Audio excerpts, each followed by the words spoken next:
Minus 1 point for TJ. Hello, survivors, and welcome to another episode of Will You Survive? The podcast, I guess? I kind of forgot the whole thing. I almost said the podcast. But TJ, for talking through it, minus 1 point. Okay. Alex, thank you for being quiet, plus 1 point. Okay. This is a podcast where we normally watch a movie. Is it?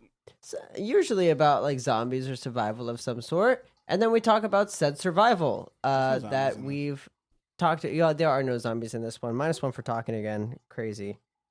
This is episode, a podcast. Minus 1 point for talking. That's wild. What the fuck am I gonna do? Pantomime to the goddamn audience?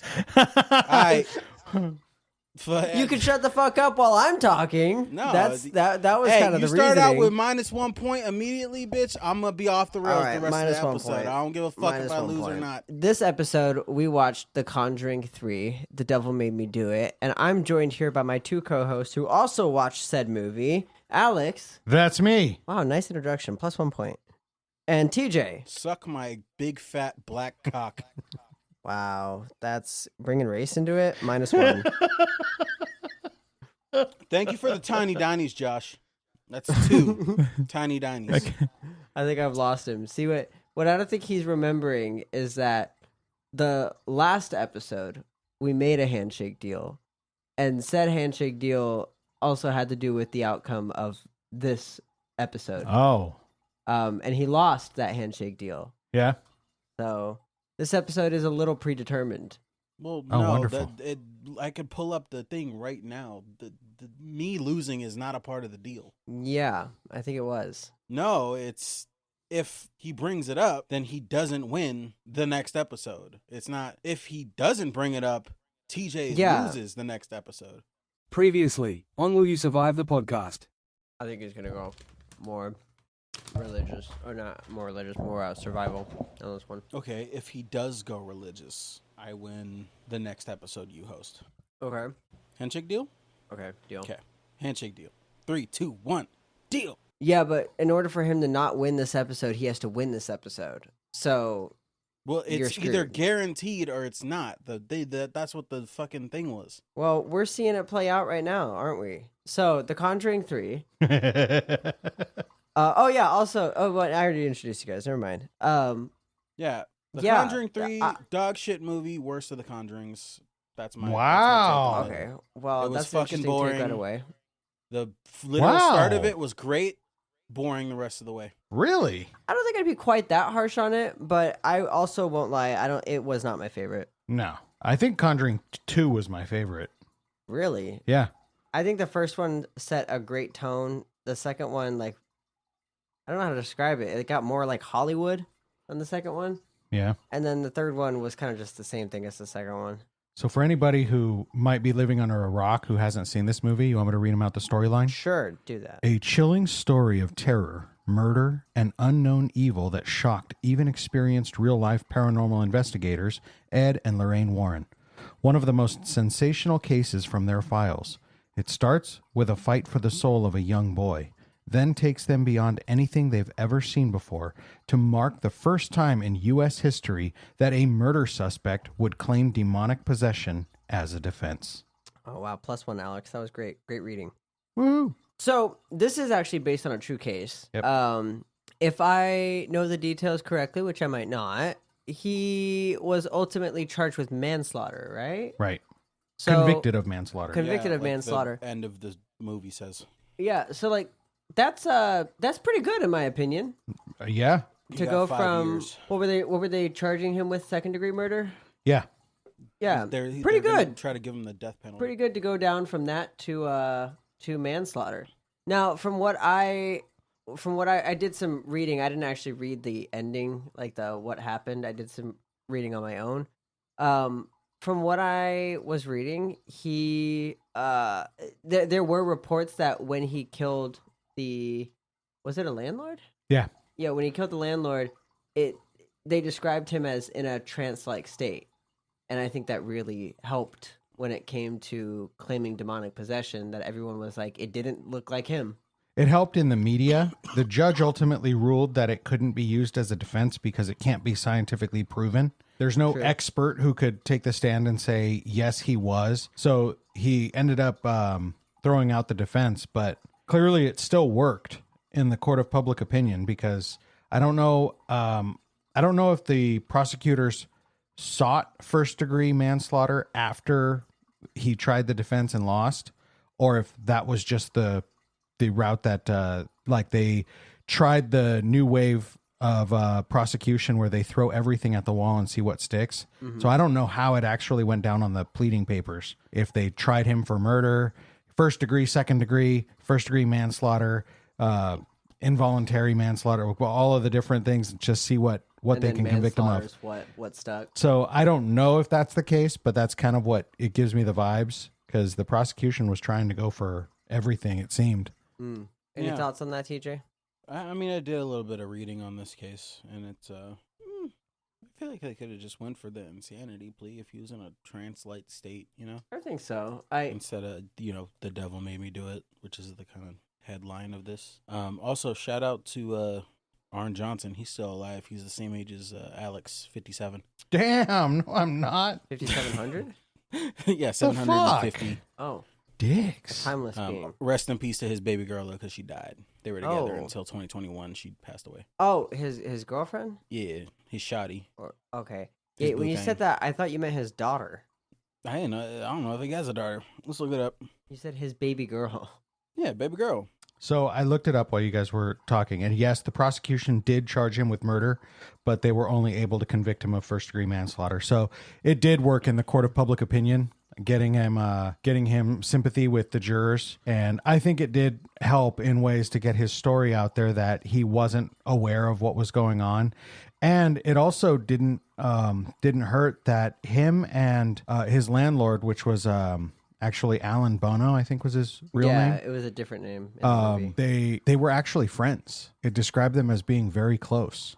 So it was really shocking and disturbing. Absolutely. When he killed him. Because like everything that you saw in the movie, which anybody who didn't see the movie, it had some really creepy undertones. Like the landlord was being overly grabby on Arnie Johnson's fiance, Debbie. And that's kind of how they were playing it out. But in reality, that's how they always were. They were always very goofy together. They were always clowning around. And so it was very weird for him to respond the way he did. Even in the movie, it wasn't necessarily what the guy was doing. Because the guy was drunk. He was drunk off of his ass. But when Arnie was losing his mind and was like when he was being haunted for that first time and going crazy, his girlfriend was like dancing with the landlord. Like she wasn't like, "Oh my God, get off me!" at first, because she was like annoyed at first, but then she was like, "Oh my God," it was kind of like that, like, "Oh my God, my drunk uncle" kind of vibe. Exactly. Like, "Oh my God, this guy, he's funny. Like he's funny. He had too much. Like he doesn't mean any harm." What do you think of this? Because I kind of thought while I was watching it, you just gave a different perspective, which is very viable. What about Arnie is seeing it in the way that he's being annoying and grabby, but reality was she was fine with it. Well, like not even like, oh God, but she was just like, oh my God. It was that he was seeing like the complete, because they showed us a couple things. They showed us a couple of times where even when Ed saw something that wasn't. Was it Ed? I'm sorry, it might have been Lorraine. They saw something that wasn't real. It was somebody else. Yeah, like Lorraine was stabbing somebody in the woods. Oh yeah, and it wasn't actually happening. And then didn't she almost attack Ed? Like she thought Ed was the demon in the house. Mm-hmm. Yeah, no, I think he almost did. attacked her. Yeah, and it was her. Yeah. Was that at the end when he's smashing with the freaking Not hammer? yet. Not yet when they possessed. Right before that. When when he found the totem in his house in the flower pot. Oh, right before then, it was the big fucker. Yes, that was from chasing the morgue. him. Yeah, that was chasing him. And then he went to kill it, and right before he did, it was Lorraine. And then he like snapped out of it, and that's when he knew, like, oh no, she has something here. Yeah. She got me. Good. Yeah, Yes. That's what I was thinking. really like witchcraft freaks me out. I like witchcraft shit in I don't blame movies. you. How much do you know about it? I just thought of another movie that I would want to watch on here. How much do I know about what? Blair Witch Witchcraft Project? Like, in Yeah, general? just witchcraft in general. Yeah. I mean, I know, some stuff here and there. I know a lot of stuff from like movies and some stuff from like other research. Like, So I want to be clear, when we talk about witchcraft, I mean actual witchcraft, not these fucking California girls who are like, I have a book that's Life in Wiccan. Wicca. Or Life in Wicca, and it's not that witchcraft. Yeah. The real shit, the evil shit. well, it's kind of similar to like voodoo and shit, Mm-hmm. It's like a lot of just like, you don't like someone, you curse them, or you do a spell to whatever the fuck, and you'll like fill a jar with fucking Eye of Newt and shit, which Eye like of Newt. all of those like ingredients are like actual things. They're not like a literal Eye of Newt, like it's something else, like a plant or something. Like, let me look it up. Right.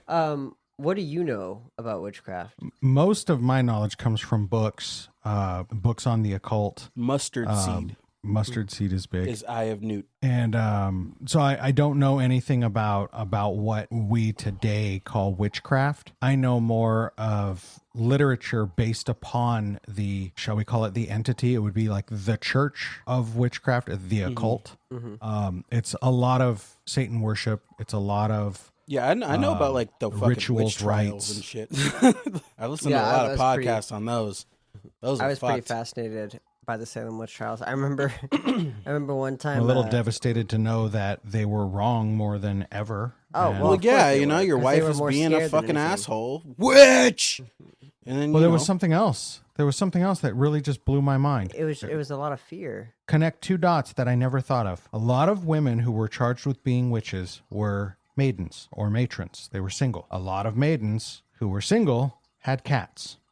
Cats do wonders at eliminating rodents. Many of the women who survived the plagues were accused of being witches because they were never stricken with ill like everybody else. And it was just a simple fact that the freaking cats killed the rats and kept them away from their home. That's like some civilizations and like, like there'll be a civilization who will like, did they wash their hands? Like let's say they wash their hands and like shit like that, for like religious purposes, like in, I can't think of the word. I'm slightly intoxicated now. But they do that, right? Meanwhile, all these nasty ass, other people who do like, they don't wash their hands and do all that shit. So it's like they get sick and it's like, oh, the people who are washing their hands and shit don't. And they're like, oh, it's because they're fucking evil, you know?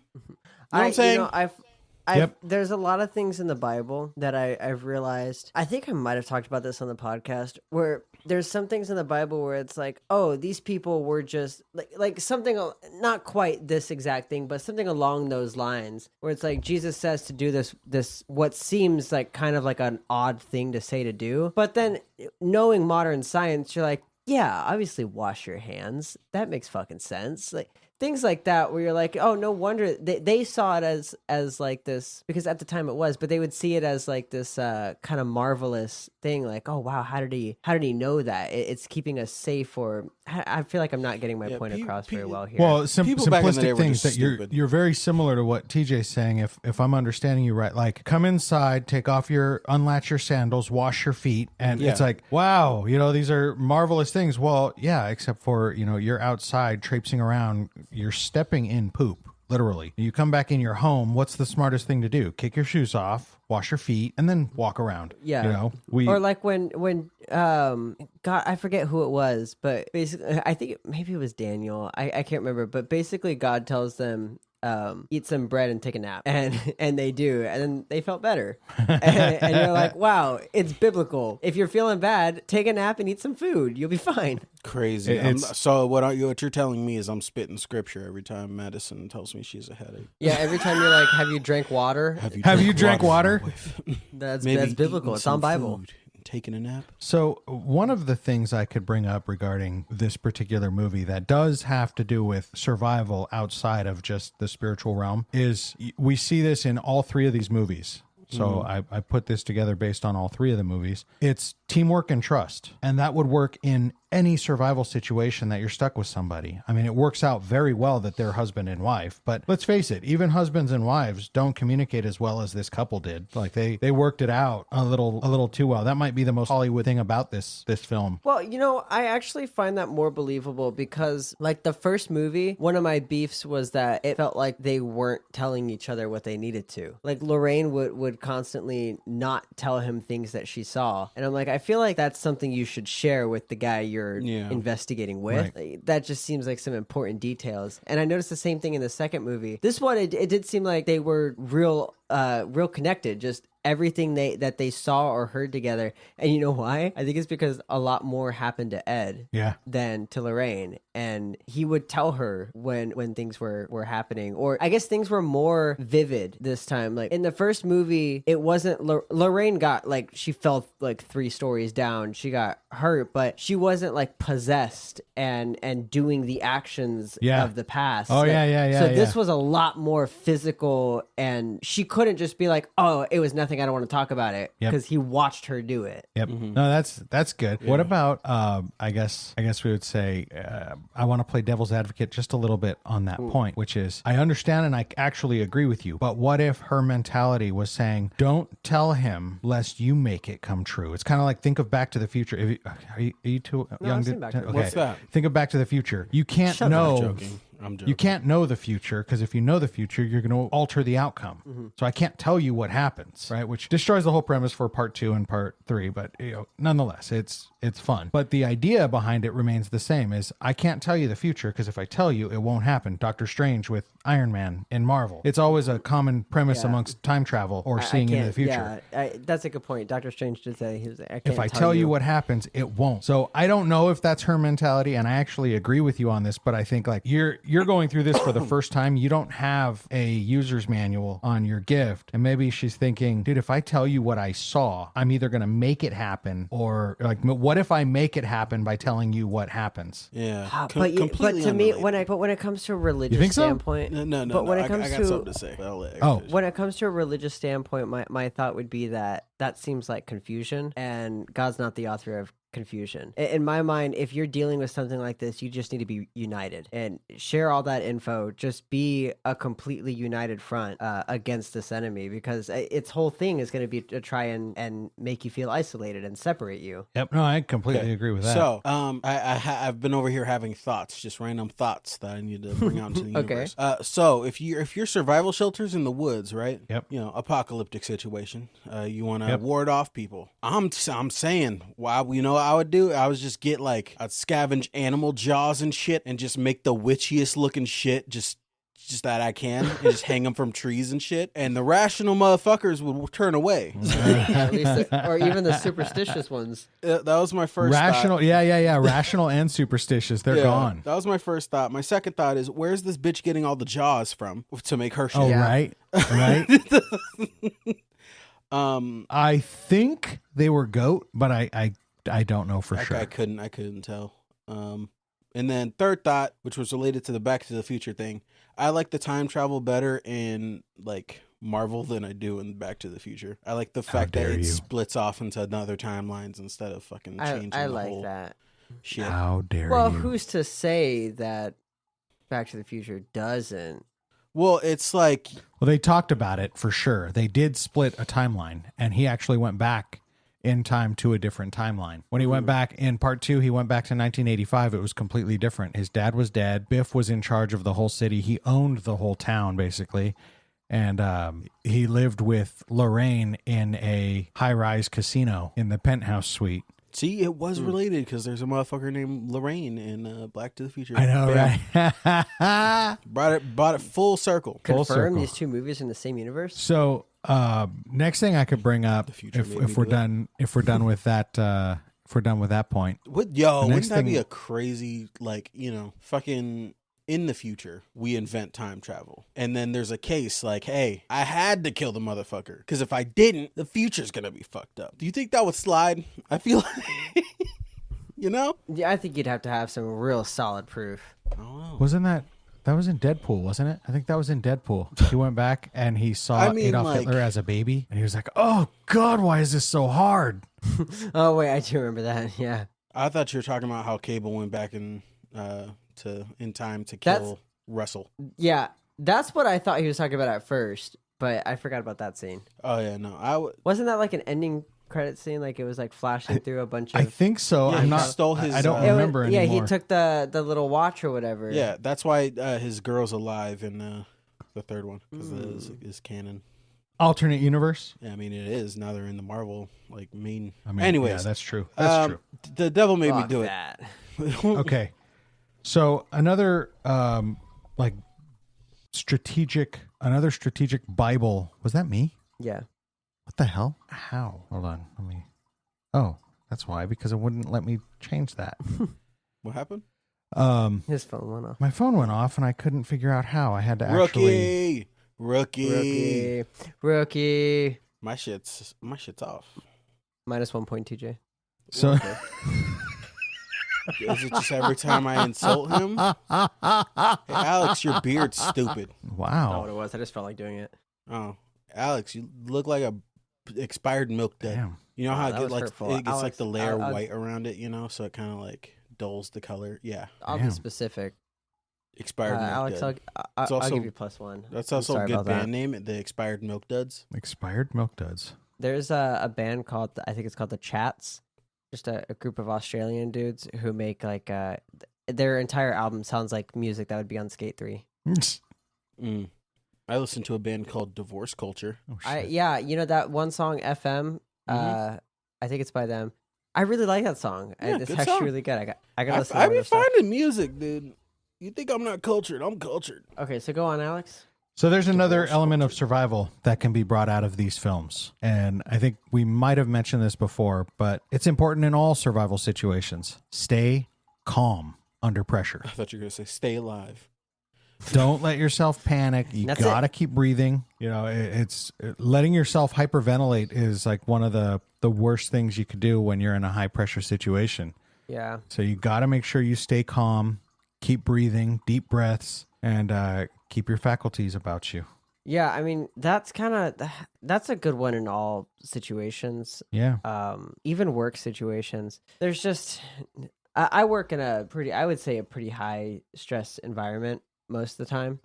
Maybe not most of the time, but a good chunk of time. There's just a lot that could go wrong at any moment, and we could do as much as we can to minimize those risks, but they're always there.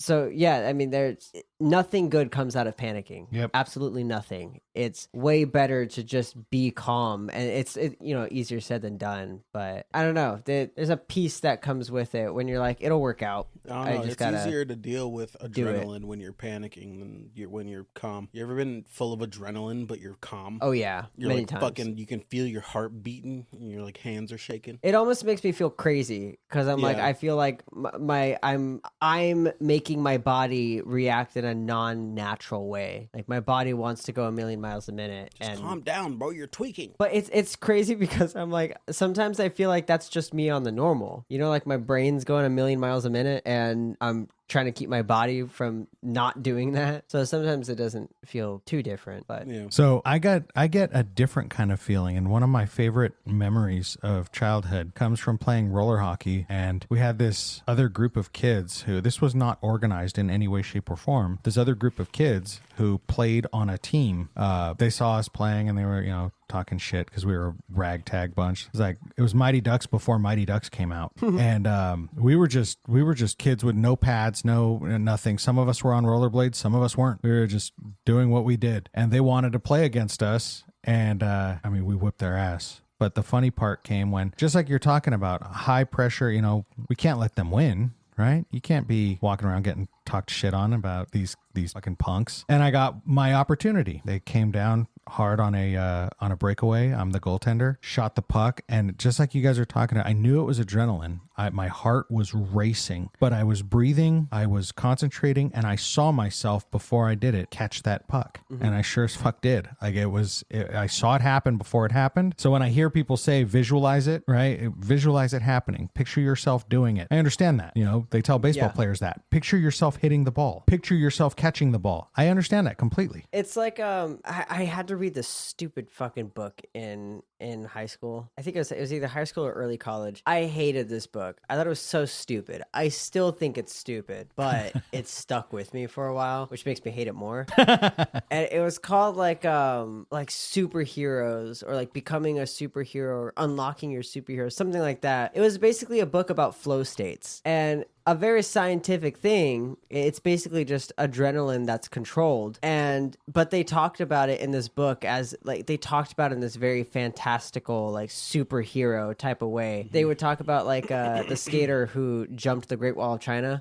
and the surfer who rode the highest wave recorded on record, like things like that. And they would make it like this super fantastical, like magic type thing. And it's like, they just had a shit ton of adrenaline, and they're professionals. They know what they're doing. Yep. But, I mean, that's really what it is. It's a flow state. I don't think I can get cracked up on adrenaline and be like, I'm going to ride this fucking wave now. I feel like that's just I think the easy way to die. I mean, if you don't know what you're doing. Just shoots up some adrenaline. I'm going to do a fucking kickflip over this ball of fire. Yeah, they make it sound like it's like, if you enter this flow state, you could do anything. You're just invincible. And I'm like, no, you also have to know what you're doing. Just fucking you have to know your limitations. So the guy who jumped the Great Wall of China, that wasn't his first time on a skateboard or his first time jumping something. I like that. I like that. He was locked in. That explanation. Only because it perfectly explains what happens when you go wrong. When you have adrenaline like that, I don't know if you've ever had this happen to you, but I used to skateboard, and there were days that I couldn't miss a trick. I'm going to land on my feet, on my board every single time.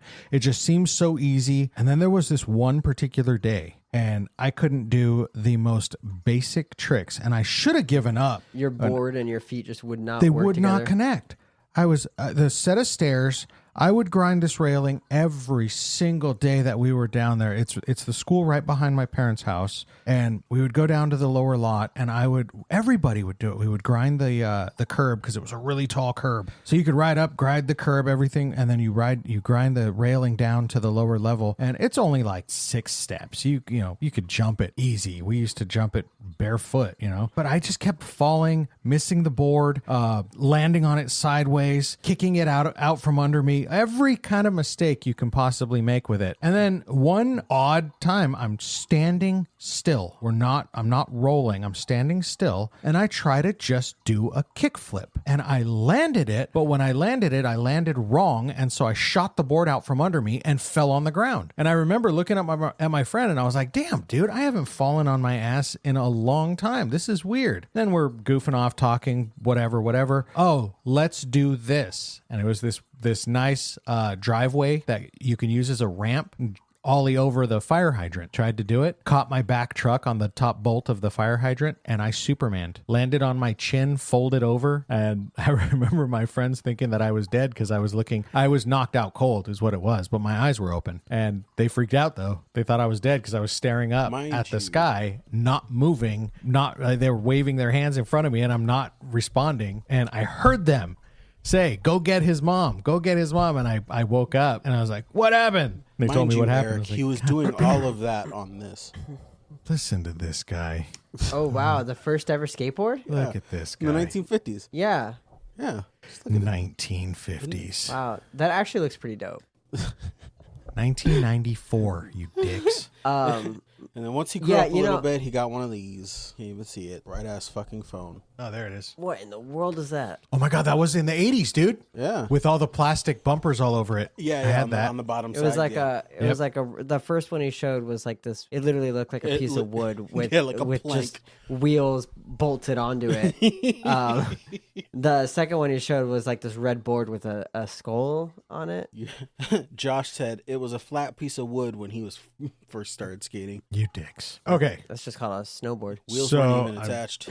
I've snowboarded too. But yeah, I know what you mean. There's not in a less physical way.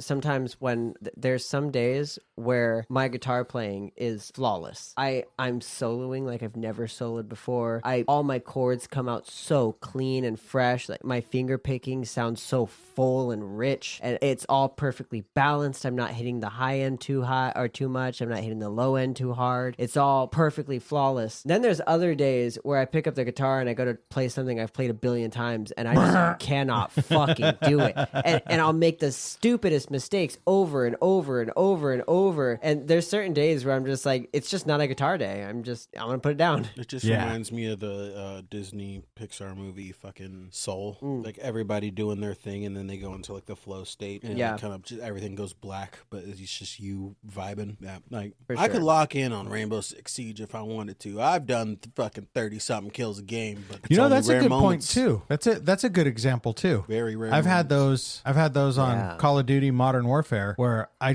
couldn't miss a shot. I could not miss. Oh, I'm thinking of a specific time when TJ fucking went into a flow state against me recently. Oh shit. We were playing Modern Warfare. We were on the stupid map Rust, and this guy, I'm not gonna lie, I was kicking his ass for most of the game. Then there was this one moment where he was at the top of the map, and he just knew exactly where I was gonna spawn, like 15 times in a row. We were doing fucking sniper. I couldn't fucking move. And I was like, would spawn die. Fire, spawn aim, die. fire. Spawn die.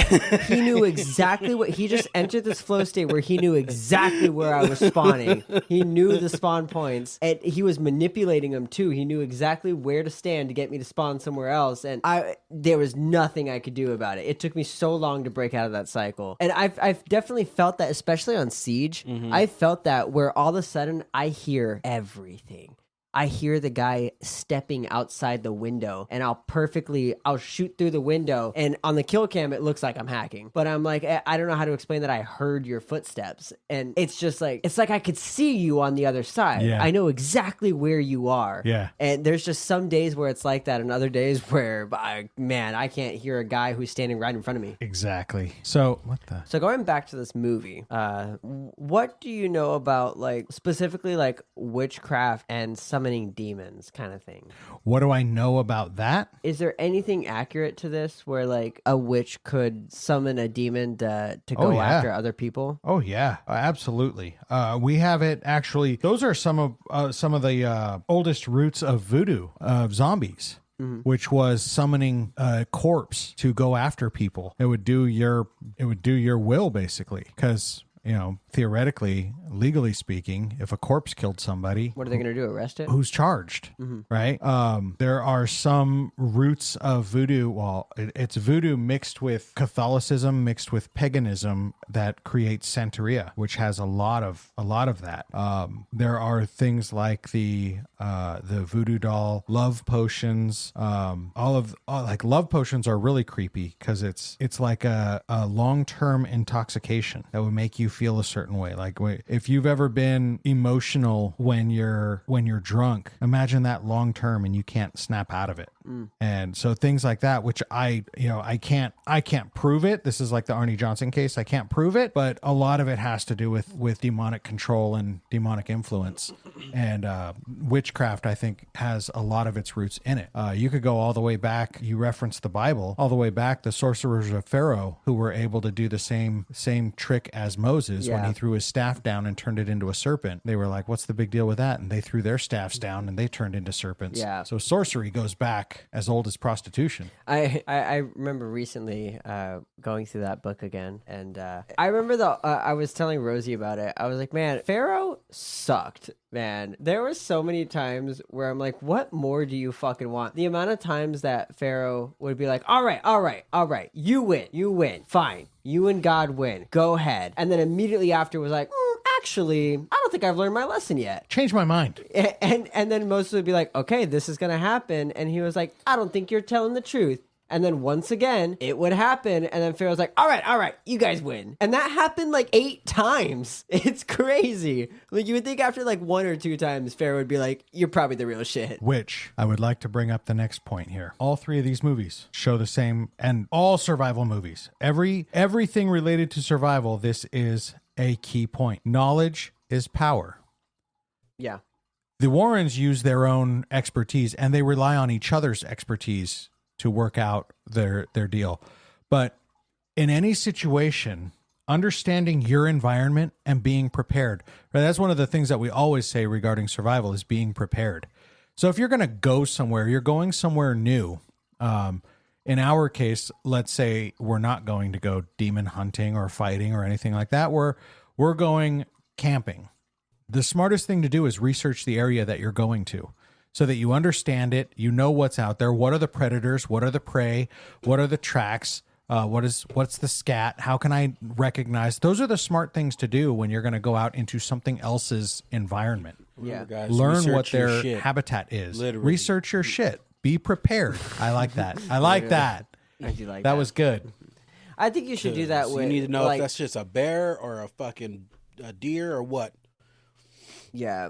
Well, I mean, if you're mixing up bear poop and deer poop, Yeah. I think you're lost. I mean, yeah, Deer- if you see a deer are fucking pellets. log versus like some pebbles and you're like, oh, that log belongs to a jackalope. You're You see a giant fucking You're stinky done. pile, and you're like, I'm probably fine. A giant stinky pile with fur and teeth in it. You're like, I'm fine. that doesn't seem like a predator's at all. No, I think that's a good rule for if you're going anywhere, even if you're going to a different state or a different, especially I would say a different country. Look up common laws that you should know about. No, that's good too. That's a good point. one because the thing is, just because you don't know about a law doesn't mean that you're not going to be held That's to right. that law. So you got to know the law of the land that you're going to, Yeah, and I think as Americans, that's often maybe overlooked. Might be the word. Yep. Because in Europe, they travel between countries so often because every country is the size of their foot.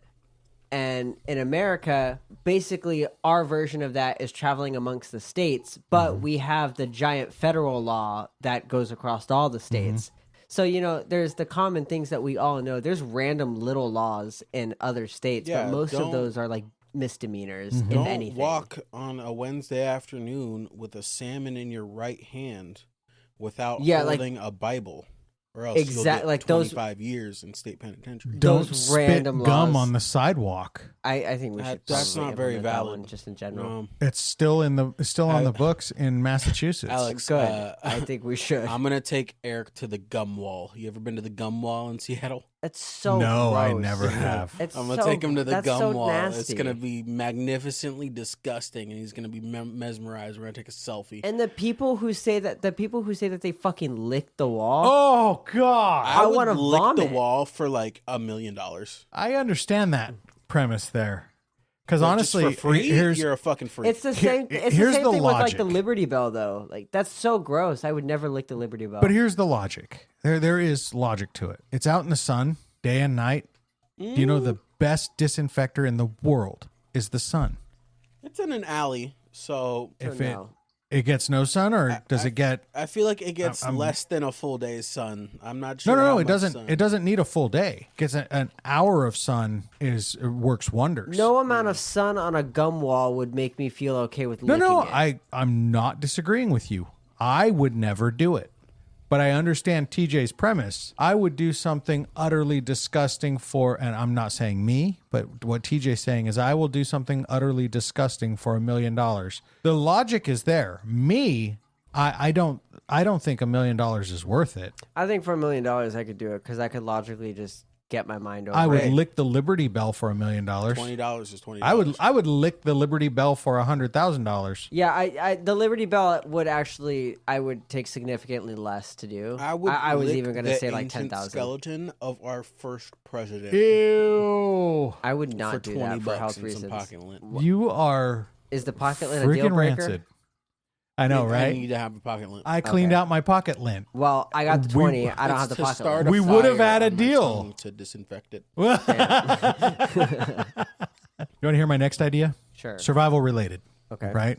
We've brought this up in other movies. Faith and belief. Whether it's faith in yourself, faith in your cause, faith in your God, you need faith if you're being challenged to your mortality. I would agree. I mean, I would say that I'm sure you agree that humans are made to serve something. Mm-hmm. So I agree with that. Actually, I don't think I want to bring that up. Well, so we saw this. We covered The Life of Pi last week, and we kind of saw that faith being a key for him. And it wasn't even necessarily faith in a god. This guy, you know, I wouldn't say worshipped multiple gods, but he studied multiple gods. Yeah. And at the time that he was going through his ordeal being shipwrecked and floating in the ocean, he hadn't really made a decision or made peace with God, if you will. But he still had to have faith in something. And I think we all came to the same agreement that his faith was in this story. He created a survival tactic, and it happened to work for him. He kept a quote unquote tiger alive. Also, I don't think we brought it up. He was multiple religions at the end of the movie too. He was. Yeah, I don't think we said it at the end, but it was never cleared up, right? He never went against, he never followed through with his dad's belief. You have to believe one thing, or you can't believe everything because you might as well believe nothing. Mm-hmm. Which I still do kind of believe that. But that belief, his faith in that movie, their faith in this movie, both in God and in each other, was their source of strength. Yeah. And that's ended, ultimately at the end, that's what saved him. Saved her. Another key factor that we haven't really discussed is that Ed was hurt in this one. This was the first movie where he got fucking Kill Bill punched in the heart, and he was like, "Oh, yeah, oh yeah, he did, yeah." Yeah, the demon almost killed him on the first exorcism. That's right. Now, oh my gosh, drink something. How much do we know about Ed Warren? Did that actually happen? Did he have a heart attack during? I mean, if you look at Ed Warren in like real that? life, bro was kind of chunky. Yeah, he was. They made him look really good in the movies. They cast a very good-looking actor for him. Which he was a chunky monkey. The chick who plays Lorraine, like, she's hotter than actual Lorraine, but like she fits the vibe. She does. Yeah, she has a good vibe. Good vibe. But like, but did Ed actually have a heart attack? Ed don't look like Ed. I don't know if he had one during. So I looked it up. No, he did not. And okay, so that part was all movie so it magic. dramatized the event to make it. He had heartburn. Now, he's like, ooh, I do know that Lorraine. He had heartburn after dinner before the exorcism. Yeah, and then the movie is like, it was a heart attack. Yeah, I mean, okay, hold on. Let me say this though, just because, just be aware. Anybody, if you're not subject to heartburn normally and you have heartburn, you might want to get checked out because it does present, heart attacks do present as heartburn or indigestion. They can be confused one for the other. Did I talk about my indigestion story on this podcast before? The time I woke you up in the middle of the night because I thought I was having a heart attack. You remember that? It was back in Jackson. I do. Yeah, I must have been like 19 or something. I remember knocking on Alex's door and I was like, I know this sounds stupid, but I feel like I'm having a heart attack because it was like the middle of the night. It was like 2 a.m. and my chest was so constricted. You guys were asleep. Huh. My chest was so constricted. I felt like I couldn't breathe and it was just hurting so bad. And my fingertips were numb, but on both hands. And it was hurting so bad. And so I was trying to just like, maybe, I'm just having like a stomach problem. Try turning this way, turning that way. Nothing was helping after a little bit. I started getting worried. So I went and woke Alex up and I was like, I know this sounds so stupid because there's no way this is what it is, but it feels like I'm having a heart attack. And that was when you told me, you were like, well, you're a better man than me. I would have just thugged it out. Fucking died of a heart attack in my room. By myself. I'm like, nah, bro, it's fine. Don't be a pussy. Die at 19 of a heart attack. Fucking mom walks in. I'm like, so but that's when Alex was like, well, is your left arm numb? And I was like, no, but my fingertips are numb. And that's when you were like, oh, it's indigestion, probably. You're like, just give it like 15 minutes and see what happens. And yeah, I mean, it's a good thing it wasn't a heart attack. I didn't tell you to drink baking soda or apple cider vinegar. I think you might have said that, but I was like, he was like, no, I'm gonna thug it out. Yeah, I was like, I'd rather die. Because it's a quick way to know. Because if you have indigestion, if you know the difference between the two, If you have heartburn, you could take a teaspoon of baking soda and water, and it will cool it. I mean, your burps are going to be hot, but it's going to stop burning. If you have indigestion, take a glass of water with a tablespoon of apple cider vinegar. If you have really bad heartburn, 2 tablespoons, or indigestion rather, 2 tablespoons of apple cider vinegar and a full glass of water. So 8 ounces and 2 tablespoons. Chug that down. It will burn at first, but believe me, the relief you'll get afterwards will be remarkable. No, yeah, that was an intense pain. Also, heart attacks, I've heard it's like your fucking arm like starts hurting. Your jaw, your left arm. Now, of course, if someone has that rare condition where all of your organs are inverted, it would be your right arm. So if you know you have that condition, please be aware. That's crazy. I didn't even know that was a thing. It is. That's super interesting. So, please get regular physicals, get checkups, go to your doctor. But don't be like me. But it's not because your doctor is a cure-all. You need to establish a rapport with a doctor that you can talk to, that you tell them what's going on. Because it is a practice. They don't know you. You know you. What's normal? But that's also the thing. Like there are certain consistencies amongst all bodies, but everybody's body reacts differently to everything. So it's hard to say. Like, y'all ever get that fucking random sharp ass pain right in the center of your fucking chest? It feels like you're about to die. Well, always. I get it. I've just gotten like it every once in a while, it'll just be like, oh, you know. I mean, I've gotten that because I wear contacts that are night and day wear. So I sleep in them, and I've gotten that kind of headache like right in the middle of the night when clearly my eyes aren't getting enough oxygen, and it just pierces my temple. And I'm like, oh God, I'll get up like nauseous, and I'll yank my contacts out. I get altitude sickness now. Oh, I never got it. I've been flying since I was 6.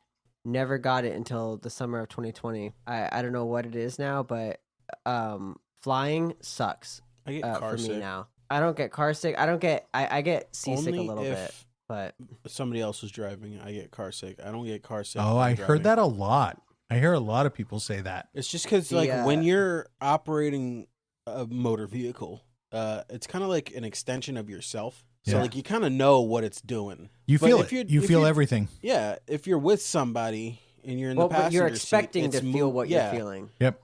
It's kind of like it's a part of you, and you're like, you. No, I get it. Yeah, if I'm turning right, my body's preparing to turn right. I already know that I'm turning right. My body's told me 15 seconds before I'm going to turn right. You drive here. with somebody who doesn't know how to stop slower at fucking intersections. You ever drive with a motherfucker who like waits to the last moment to press the brake? Yes, I know. I have someone. You gotta press the brake yourself. You're fucking like, where's the fucking brake? My cousin Elijah. Oh no, really? Oh my God, he sucks. I love him to death. He fucking sucks with that. His wife will agree because we've talked about this. Her and I have talked that he fucking waits till the last second to brake every time. And every time I'm sitting in his passenger seat, I'm fucking slamming fake brakes.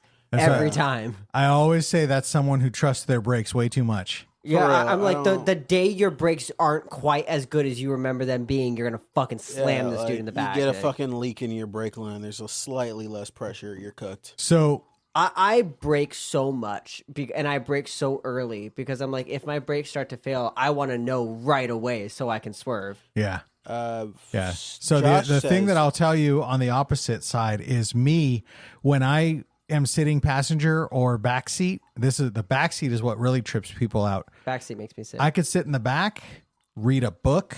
Nope. I don't need to look around. I've been told by so many people, how do you do that? Now I just tell people, iron stomach, dude. And I really do. I really do have an iron stomach. I get heartburn, and I suffer heartburn all the time, but that's the most. Yeah. I mean, I rarely know what get foods sick. not to eat so I don't fucking get heartburn, but I do. No, I get heartburn from everything, bro.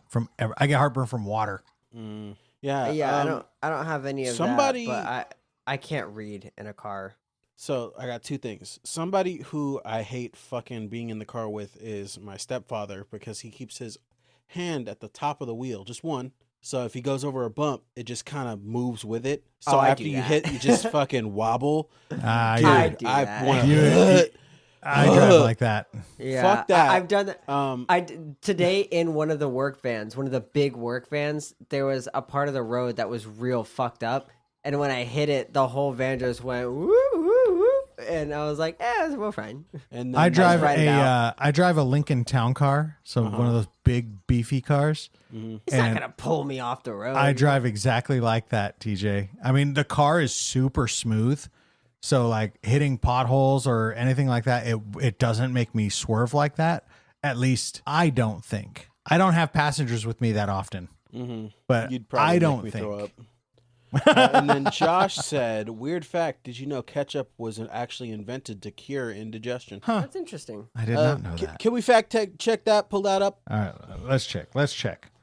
Jamie, pull that up. Jamie, pull that up. Oh wow, that's ketchup being shoved into a bottle with blueberries. That's interesting. Jamie, can you pull up a picture of Puffin doing a backflip into a vat of spaghetti? Yes, ketchup was once marketed as a cure for indigestion. In the 1830s, an Ohio physician named Dr. John Cook Bennett promoted tomato-based ketchup as a medicinal tonic. He claimed it could treat ailments like indigestion, diarrhea, even jaundice. He even sold it in the form of tomato pills. And cornflakes were made to stop people from masturbating. Of course, modern medicine eventually debunked these claims, and ketchup transitioned from a supposed remedy to the beloved condiment we know today.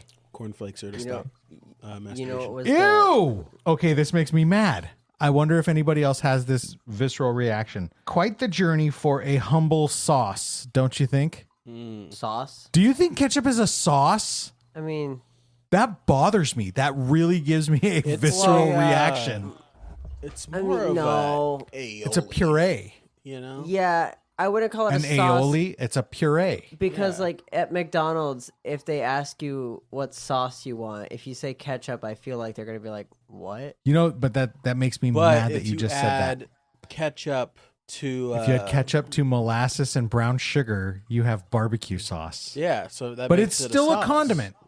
It's still a condiment. Isn't it like no. Ketchup, mustard, the ketchup and some other with shit something. to make fry sauce. You know? Yeah, I don't think ketchup on its own is a sauce. It's a condiment. It's a condiment. It's still a condiment. I wouldn't call mustard a sauce. Yeah. I wouldn't call mayo a sauce. Nope. And so like, mayo. They're condiments. Imagining mayo as a sauce. Mayo just doesn't as a sound sauce. Right. That just sounds so wrong. I like mayo, but as a sauce, I don't know. Imagine you go to the cookout for this a white family and say, "Yeah, I'm about to throw these ribs into the smoker. Rubbed some mayo on it 12 hours ago. Let it sit. It's just fucking just pasty white ribs." Ooh, I give you a little kick in your mouth. Ooh. I put some salt on there. Can you taste it? You know, if you like ribs and you ever make it down here, I will smoke you my famous ribs. It's a dry rub and they're long smoked, so 5 hour, maybe 6 hour cook time, low heat, low and slow. Rub. You are a good old wet rub. No. Try it first. Dry rub if you're struggling. I've tried a dry rub, but I also prefer a wet rub. Yeah, the friction of the dry rub really. You don't wet rub the ribs, guys. I just feel like I'm starting a fire. I don't think we were talking about ribs, guys. Final comment on The Conjuring 3, if I may, host. Sure. I think this applies to all survival, which is facing fears. If you're faced with something that you are absolutely afraid of, but you are also facing your mortality, I think the option of tucking tail and run is kind of taken away from you. You have to face it. For instance, I mean, we've talked about this. I think the worst case scenario is you're confronted with a grizzly bear. Bottom line is, you can't run from it, right? You can't climb it. You can't out-climb it. You can't out-jump it. You can't out-swim it. You can't outrun it. We got to do so we try to do the sensible thing. You gotta rub it. We try to do the sensible thing and research the proper techniques, what to do if you're confronted with a bear before you go out there. A dry rub right? or a wet rub? Probably a wet rub. You don't want to make it mad. So what you do is you run up to the bear, you jump on it, you give it all you wrap your legs around its neck, you twist and jerk, you kind of do a serpentine motion while you're wiggling, right? You pop its neck. Wait, its back really hurts because it hasn't slept on an actual mattress, right? So once its back cracks,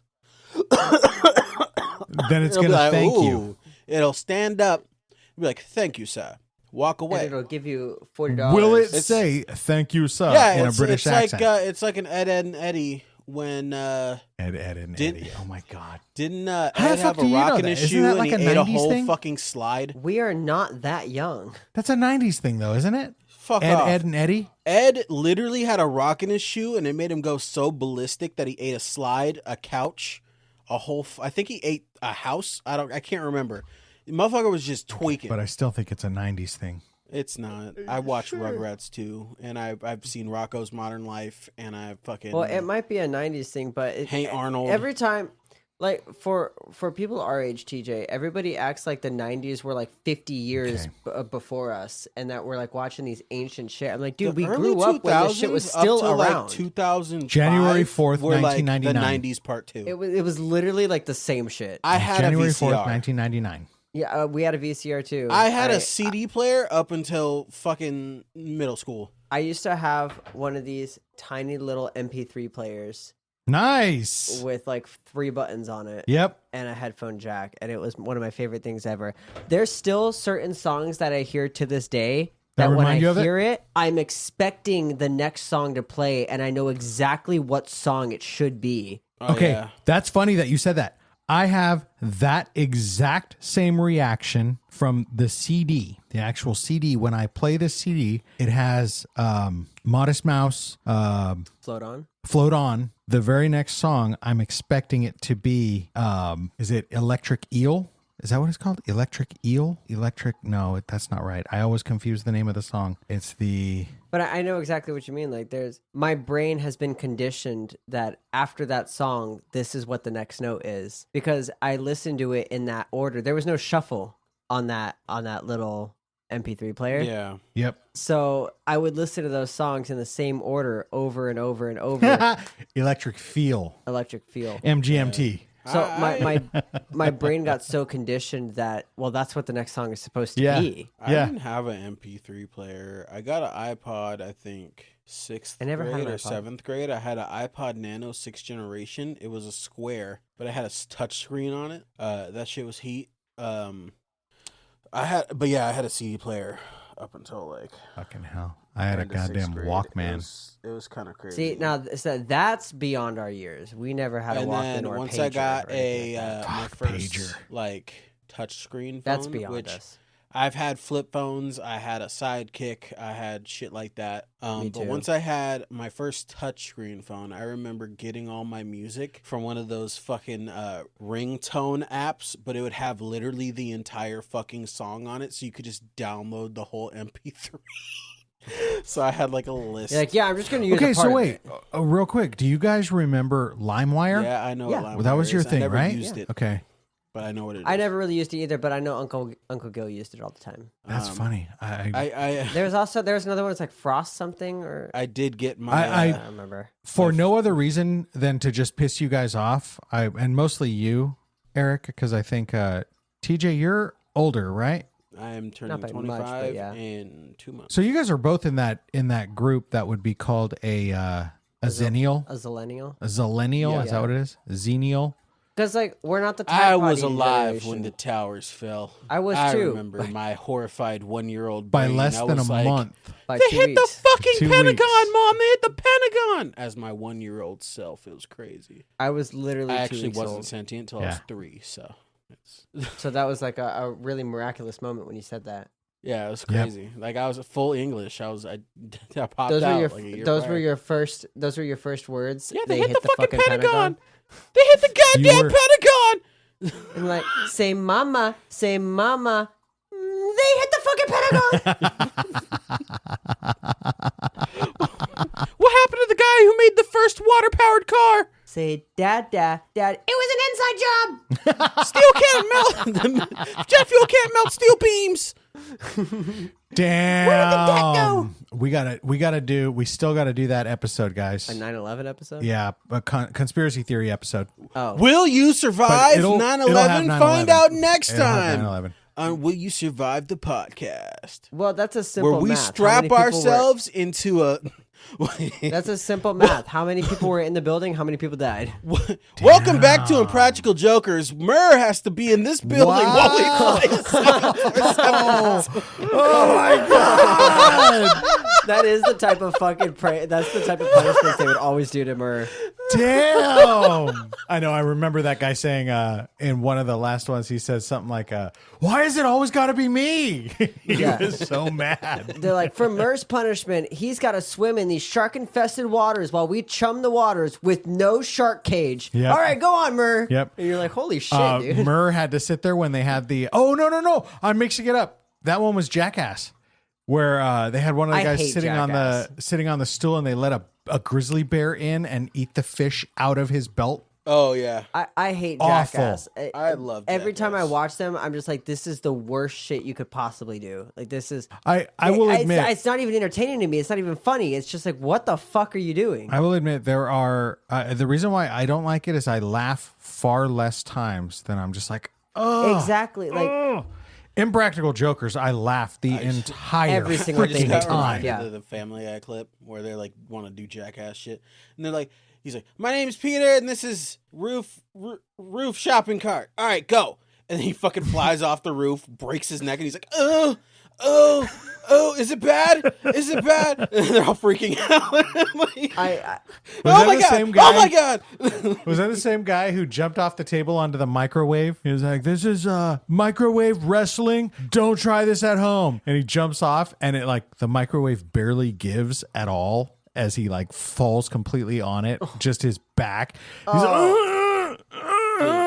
Steve-O's no, the one that I did think was funny was when they took golf carts and they just fucking sent them, and they fucked themselves up with those golf carts. That was funny because that's some shit I would actually do. There's the one clip from it where Johnny Knoxville's on a big ass rocket full of smaller rockets in the inside to try to propel himself, and one of them shoots like 2 inches like out of like the side of it, like next to him. He could have been impaled, bro. So there was something else that was like a side project. Nobody big involved in it. Well, not a side project. That's not the right thing to say. It's like adjacent to Impractical Jokers, where it was, you know, those big balls that you can ride in, like you can run. Oh yeah, the hamster balls. The hamster Yeah. balls. Whatever. And they had taken this guy on the top of a tall, like a steamboat, and threw him off. They launched him off of it into the water. Oh my god. It was only funny because like you see the guy flying in here. There's nothing you could do. This is gonna hurt twice, dude. Like, I don't know why I thought like, hey man, it might work until the ball hit, then he hits the bottom of the ball. I was like, that had to be just as hard as concrete right there. Yeah. Like there was no padding. Oh god. Every time I see those hamster balls, I can't remember who got hit, but it makes me think of Unisonus. And if you know, you know. But there was an episode where Mark and Ethan were running at each other in those balls. Oh my god. I can't remember who jumped. I think it was Ethan jumped and kicked Mark straight in the balls. It was either Mark or Ethan, but it was just fucking perfect the way it happened. And it was so funny. Is comedy. All right. Well, we kind of went off topic there, but I'm not going to lie. We talked about most things about this movie we've talked about in the previous 2 movies. Yeah. When it comes to like religion and faith and dealing with demons. And this was... I tried to keep it survival related. Yeah, I mean, I wanted to this add one's to your interested. last point. Okay, go Facing fears. Yeah, it was actually like at one of the first parts in the movie. The dude who eventually becomes possessed is talking to the little boy who is possessed, and he's like, you know, you're really brave. And he's like, I don't feel brave, and he's like, oh, you know, just because you're scared doesn't mean you're not brave. Yeah, being You brave can doesn't still be mean that you're not scared scared. and be brave. Yeah. Being brave doesn't I just wanted mean to bring that that point up. Continue what you were saying, Eric. I actually like that point because that's something that I think people, at least me, I don't know if everyone does, but I think there's times where we tend to, going to the Bible, we tend to venerate the people that are in the Bible and forget how human they were, that they were just humans. That just because they did these great things in the name of God and they did them for God doesn't mean that they weren't, they didn't have the human emotion behind it. Like being scared, it doesn't mean that you're not scared. It just means that you have trust in God that he's going to take care of it. That doesn't necessarily mean that the adrenaline, the human fear isn't going to be there. It just means that you're not going to let that overtake you. No, exactly. And like, that's the main thing is, that's something some random thing I heard from one of my mom's boyfriends a long time ago. He was allergic to wasps, but he had like 3 acres of land and there was a giant wasp nest and he had to take care of it. And he was saying it to me in regards to spiders, which, sorry, fuck you. I'm still terrified of spiders and I still won't fuck with them. I don't like them. But he was basically saying like, you can't let your fears stop you from doing what you have to do. And I've gotten better about that. Hold on. Nope. I've gotten better about that where like I won't let a spider stop me from doing what I have to do. Like if it's in my way, I have no problem just moving past it. But it doesn't mean that I'm not going to sit there for the rest of the day and just be like, like, I just hate that. Yeah. He was just a little man on my car. Aw, he's kind of cute. I do think jumping spiders are cuter than a normal spider. Still rough. I don't love them. But he was like the biggest one I've seen because normally the ones in Washington, they're like little, like really small. Little tiny guys. Dude was like the size of my thumb, like this. He's kind of chunky. Really quick before we end the episode, I saw an Instagram reel and it was about a jumping spider. It was scientists wanted to see, they basically wanted to see what a jumping spider's tracking looked like when it's tracking prey, and how they did it, fucked up, but so funny. I think they basically glued a magnet to the top of the jumping spider's head, and then they took a little magnet pole and they grabbed the spider, and so the spider's just sitting there hanging from this magnet on its head, like looking for something to grab, and they put a tennis ball underneath it, and it would grab the tennis ball.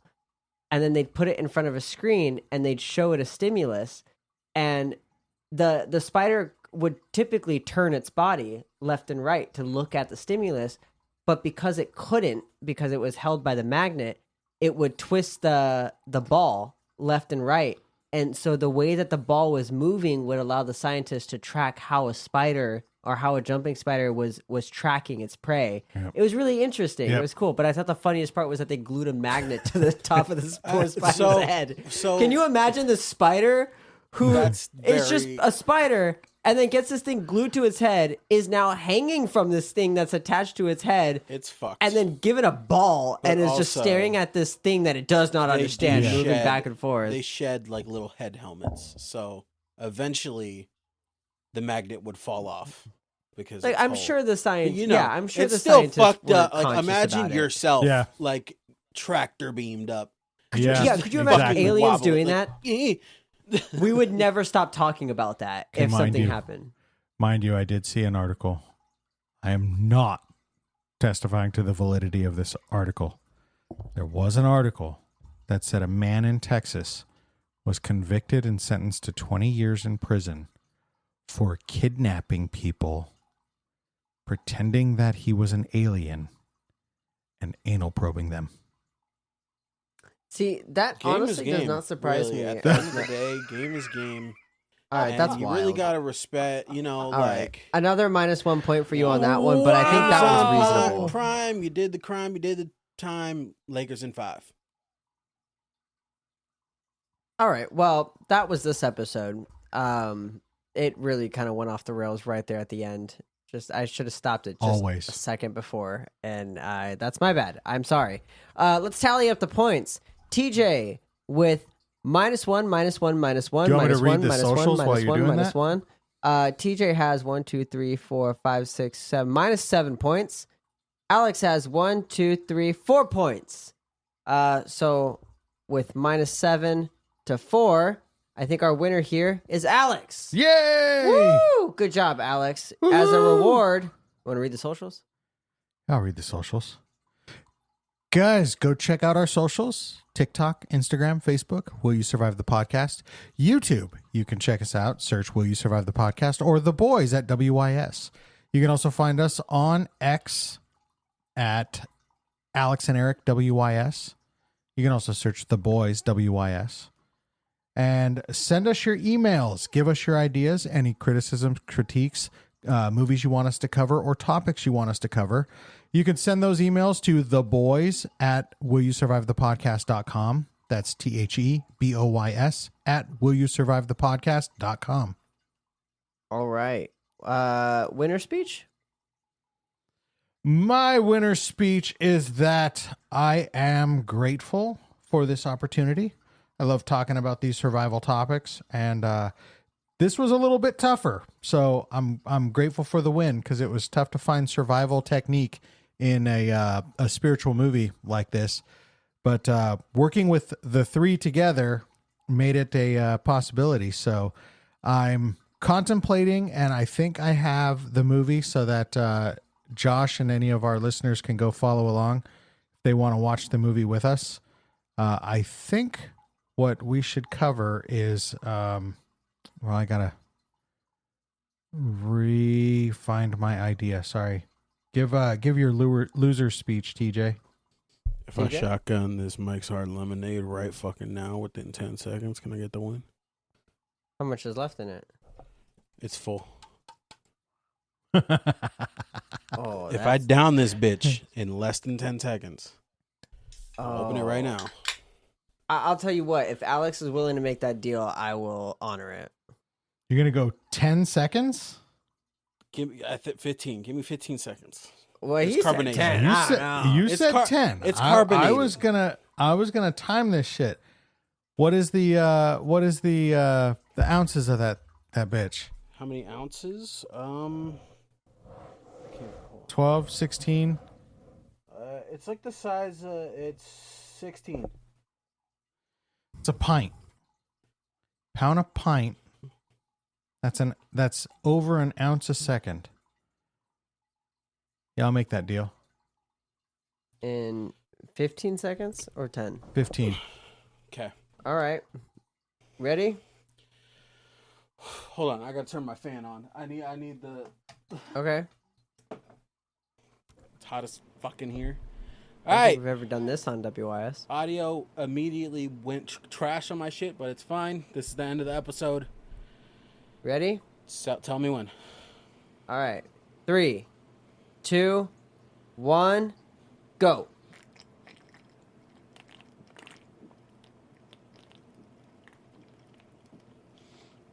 Damn. You might do it. He's going to do it. 4, 3. Whoa! Wow. What did I do? Wow. Oh. Well. Yeah, you might not survive that. A deal is a deal. If TJ is alive by the start of the next episode, TJ. All right. Well, sorry, Alex. Why is That's my heart okay. beating made fast? that deal. That was worth it. Alex, my eyes are watering. Your winner speech has retroactively been turned into a loser speech. That's okay. It doesn't make a lot of sense now, but that's okay. The carbonation. TJ, do you have the willpower to do a winner speech?